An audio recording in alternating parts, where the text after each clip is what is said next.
The 2015–2018 Moto Guzzi California 1400 Touring.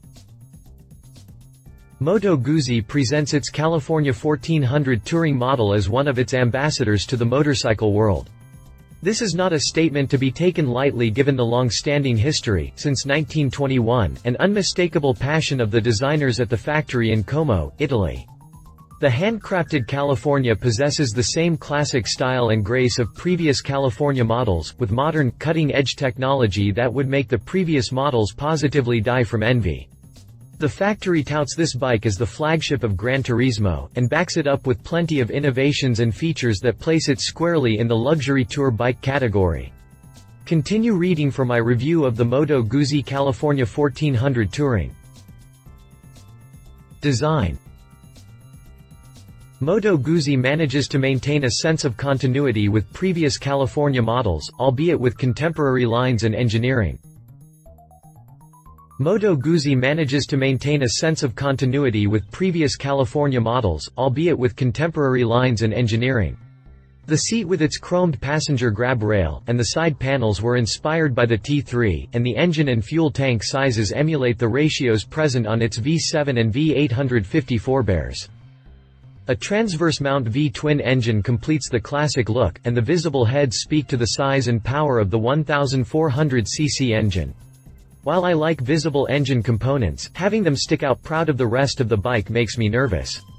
Yeah, I know that there are plenty of manufacturers that do this, Ural and BMW to name a couple. I am not comfortable knowing that if I go down for a slide and the heads contact the road, or anything else for that matter, I can cause serious, expensive damage to the engine. Not something that you want to contemplate on what is already shaping up to be a bad day. The 5.4-gallon fuel tank tucked down between the cylinders was designed to give the bike a slimmer profile and lower center of gravity than previous models, and the lines of the exhaust system helps to bolster this optical effect. This low center of gravity will be particularly important to shorter riders, and may even mitigate some of the problems caused for them by the lofty 29.1-inch seat height. Forward lighting is provided by a unique-to-the-class, poly-elliptical headlight and dual daytime running lights. This headlight shape instantly identifies the bike to riders familiar with Moto Guzzi products, and the modern design hints at the technology elsewhere in the bike that you cannot readily see. A high-visibility LED taillight assembly also houses the rear turn signals, and does a marvelous job of keeping the lines of the rear end clean while not detracting from the flow described by the saddlebags and rear fender. Chassis. The California has a tremendous amount of braking power where you need it the most. Just be careful grabbing a fistful of these front brakes or you're begging to break the front wheel loose from the road. The frame is comprised of steel tubing in a closed double cradle, which is nothing special, but what is special is the elastic engine mounting system.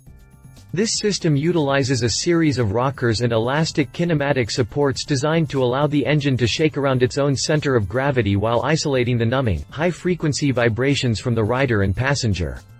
The 66.3-inch wheelbase provides steering stability at interstate speeds, and together these factors reduce rider fatigue significantly over long hauls. Front wheel braking power is provided by dual 320 mm stainless steel floating discs working with 4-piston, horizontally opposed Brembo calipers. This is a tremendous amount of braking power where you need it the most, and I am here to tell you that opposed piston calipers are much more powerful than piston and anvil calipers. You had better be careful when you grab a fistful of these front brakes, or you are begging to break the front wheel loose from the road. Moto Guzzi handles front suspension with new 46 mm hydraulic front forks with 4.7 inches of travel, and in the rear by a large diameter swing arm and shocks with 4.3 inches of travel. This is plenty for smooth surfaces, but riders may find the ride a bit harsh on rough or poorly maintained roads. Drivetrain. Though the engine doesn't come close to the displacement of some of the larger American 5 twins, what it lacks in size, it makes up in sophistication. Looking at the new IN 2013 engine the factory built for this bike is where things get very interesting for me. Essentially, it is an evolution of the quattrovalve engine that has been punched out to 1380 cc, and was the largest V-twin being produced anywhere in Europe at the time. Though it doesn't come close to the displacement of some of the larger American 5 twins, what it lacks in size it makes up in sophistication. This is a true ride-by-wire engine that is controlled by an adjustable electronic engine management system with 3 preset mappings: Turismo, Touring, Veloce, Fast, and Piaggia, Rain. Sure, there are plenty of aftermarket devices that allow you to dial in specific engine maps, but this is a factory-built system on a stock bike that I think is really neat, cooler than the other side of the pillow, and provides a whole new level of convenience and flexibility to the rider. Yeah, it's an air-cooled engine, but a thermostat-controlled fan over an oil cooler assists the cooling, which should go a long way toward minimizing the risks of overheating while you travel hither and yon. The transmission was redesigned to accommodate a single-disc dry clutch and add a 6th gear, which definitely plays into the touring aspect as it will reduce RPM at highway speeds with a concurrent reduction in fuel consumption. Pricing. You can pad the base price significantly, since Moto Guzzi offers the most extensive accessories line they had ever produced for any of their bikes. At $18,490, the California falls between U.S. domestic tour bikes and its Japanese counterparts, though none of its competitors offer a handmade bike. You can pad this base price significantly, though, as Moto Guzzi offers the most extensive accessories line they had ever produced for any of their bikes. Competitor. Indian brings a certain authenticity to the table with its own deep roots in American motorcycle history, so it's a testament to the Guzzi designers that they were able to hit so close to the mark. No doubt, the California is a classic-looking rolling slice of Americana, so I feel like I need a proper homegrown competitor. As tempting as it may be to go straight to Harley-Davidson, we have another viable alternative from the resurgent Indian motorcycle company in the form of its Chief Vintage. The Vintage brings a certain authenticity to the table with its own deep roots in American motorcycle history, so it's a testament to the Guzzi designers that they were able to hit so close to the mark.